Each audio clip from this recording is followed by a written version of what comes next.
పుట్టపర్తి నియోజకవర్గం Telugu Desam party MLA అభ్యర్థి పల్లె సింధూరారెడ్డి స్పృహ తప్పి పడిపోయారు.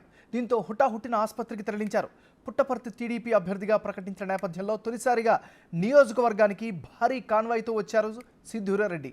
కొత్త చెరువు మండలం కొడపగానిపల్లి నుంచి కొత్త చెరువు వరకు ర్యాలీలో పాల్గొనడంతో ఎండ దెబ్బ తగిలింది. దీంతో ప్రచార రథంలో సింధూరారెడ్డి స్పృహ తప్పి పడిపోయారు. హుటాహుటిన ఆసుపత్రికి తరలించారు పార్టీ కేడర్. ఈరోజు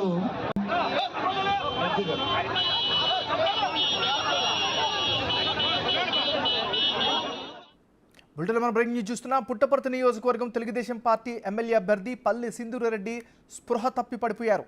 ఈ ఘటనకు సంబంధించి మరింత తాజా సమాచారాన్ని మా రిపోర్టర్ యోగానంద్ అందిస్తారు. యోగానంద్, ప్రస్తుత ఆమె పరిస్థితి ఎలా ఉంది? మీ దగ్గర ఉన్న అప్డేట్స్ ఏంటి?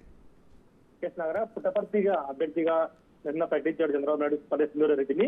ఇవాళ భారీ కాన్వాయ్తో భారీ ఎత్తున ర్యాలీగా కొత్త చెరువు మండలంలోకి పుట్టపర్తిలోకి స్వాగత పరాలు పలికేందుకు టీడీపీ అంతా భారీ రంగ సిద్ధం చేసుకున్నాయి. ఆ సిద్ధంలోనే దాదాపు గంట ప్రయాణంగా 3 గంటల సేపు ఎండలో నిల్చోవడంతో అభ్యర్థి పల్లె సింధూరారెడ్డి సమస్యలు పడిపోయారు.